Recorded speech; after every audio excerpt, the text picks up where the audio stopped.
Bismillahirrahmanirrahim. Assalamualaikum warahmatullahi wabarakatuh.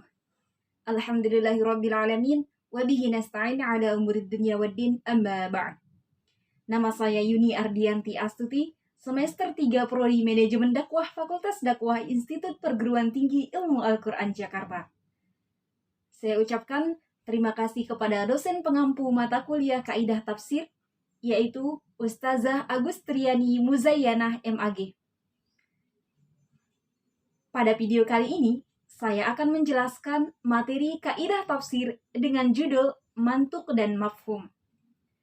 Apa sih yang dimaksud dengan mantuk dan mafhum? Yuk, simak penjelasan berikut ini. Apa itu mantuk?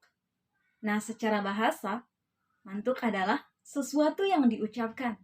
Sedangkan menurut istilah yaitu makna yang ditujukan oleh lafaz sesuai dengan ucapannya, yakni sesuai dengan kandungan makna lafal tersebut.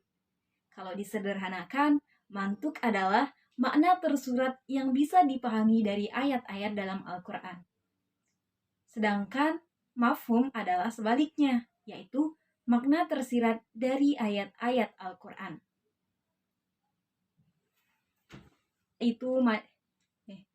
Selanjutnya yaitu macam-macam mantuk. Yang pertama adalah nas. Nas, yaitu lafaz yang menunjukkan satu makna tertentu secara pasti, tanpa ada kemungkinan makna lain. Misalnya, dalam Al-Quran surah Al-Baqarah ayat 196. Bismillahirrahmanirrahim. فَمَنْ لَمْ يَجِدْ فَصِيَامُ ثَلَاثَةِ أَيَّامٍ فِي الْحَجِّ وَسَبْعَةٍ إِذَا رَجَعْتُمْ تِلْكَ عَشَرَةٌ كَامِلَةٌ. Tetapi jika ia tidak menemukan binatang kurban atau tidak mampu, maka wajib berpuasa 3 hari dalam masa haji, dan 7 hari lagi apabila kamu telah pulang kembali. Itulah 10 hari yang sempurna. Nah, penyipatan kata kamilah atau sempurna kepada kata asyarah atau 10 itu menegaskan bahwa maksud ayat tersebut adalah agar seseorang melakukan puasa selama 10 hari, bukan 10 hari lain secara majas. Jadi, ayat ini tidak membuka kemungkinan untuk adanya makna lain selain kewajiban untuk berpuasa 10 hari bagi yang bersangkutan. Yang kedua yaitu zohir. Zohir yaitu lafaz yang menunjukkan sesuatu makna yang segera dipahami ketika ia diucapkan, tetapi disertai kemungkinan makna lain yang lemah. Misalnya, dalam Quran surah Al-Baqarah ayat 173. فَمَنِ اضْطُرَّ غَيْرَ بَاغٍ وَلَا عَادٍ. Namun barang siapa dalam keadaan terpaksa memakannya, sedang dia tidak menginginkannya dan tidak pula melampaui batas. Nah, kata al-baghi secara bahasa memiliki beberapa makna, seperti menginginkan, zalim, jahil, dan aniaya. Namun, pada konteks ayat ini, makna menginginkan dan zalim lebih kuat daripada makna-maknanya yang lain.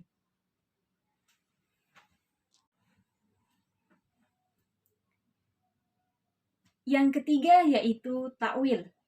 Ta'wil, yakni ketika suatu lafal memiliki beberapa makna.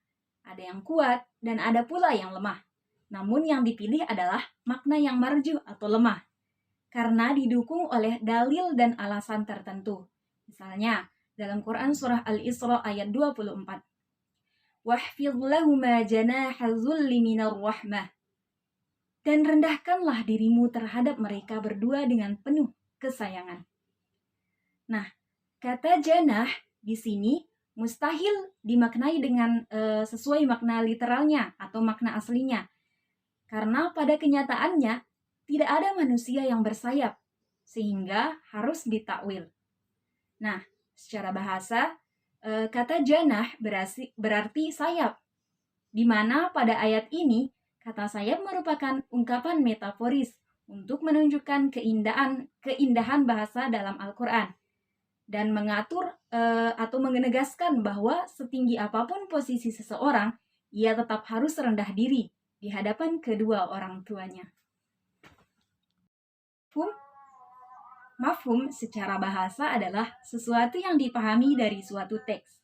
Sedangkan menurut istilah adalah makna yang ditunjukkan oleh lafaz, namun tidak langsung sama dengan arti kandungan lafaz tersebut. Dengan kata lain, makna yang tersirat. Macam-macam mafhum.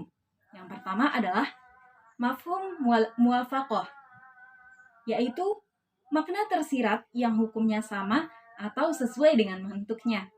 Ini terbagi menjadi dua, yaitu fahwa al-khitab, yakni ketika makna yang dipahami itu lebih harus diambil hukumnya daripada mantuk.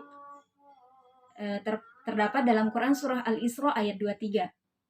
Fala taqul lahuma uffin. Maka janganlah kamu mengatakan kepada keduanya perkataan ah.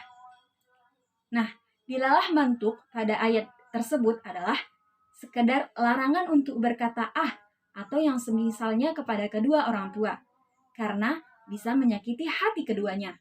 Maka dari itu, mafhumnya semua yang bisa menyakiti hati kedua orang seperti mencaci maki, memukul, dan lain sebagainya, tentu lebih terlarang daripada sekedar gerutukan ah. Yang kedua adalah lahan al-khitab, yaitu apabila hukum mafhum sama dengan hukum mantuknya, seperti Quran surah An-Nisa ayat 10. Innal ladzina ya'kuluna amwalal yatama zulma. Sesungguhnya orang-orang yang memakan harta anak yatim secara zolim. Nah, dari ayat tersebut dapat dipahami bahwa mafhumnya membakar harta anak yatim, menyia-nyiakan atau menghilangkannya dengan cara apapun itu, hukumnya sama dengan memakan harta anak yatim secara zolim.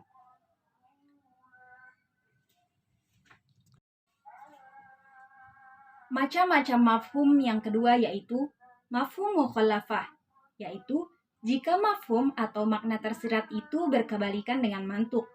Mafhum jenis ini terbagi menjadi 4. Yang pertama adalah mafhum sifat. Misalnya dalam Quran surah Al-Hujurat ayat 6. In ja'akum fasiqum binaba'in fatabayyanu. Jika datang kepada kalian orang fasik membawa berita, maka periksalah dengan teliti. Mantuknya adalah perintah untuk melakukan tabayun pada tiap berita yang dibawa oleh orang fasik. Lalu mafhum mukhalafahnya yaitu jika si pembawa berita bukan seorang yang punya sifat fasik, maka tak wajib tabayun. Ini oleh sebagian muhadis yang dijadikan dalil bolehnya menerima khobar ahad dari perawi yang adil. Yang kedua yaitu mafhum syar, seperti dalam Quran surah Toha ayat 6. Yang artinya, dan jika mereka istri yang sudah ditalak itu sedang hamil, maka berikanlah mereka nafkahnya hingga mereka melahirkan. Nah, mafhum mukhalafahnya yaitu jika istri yang ditalak tersebut tidak hamil, maka tidak wajib memberikannya nafkah.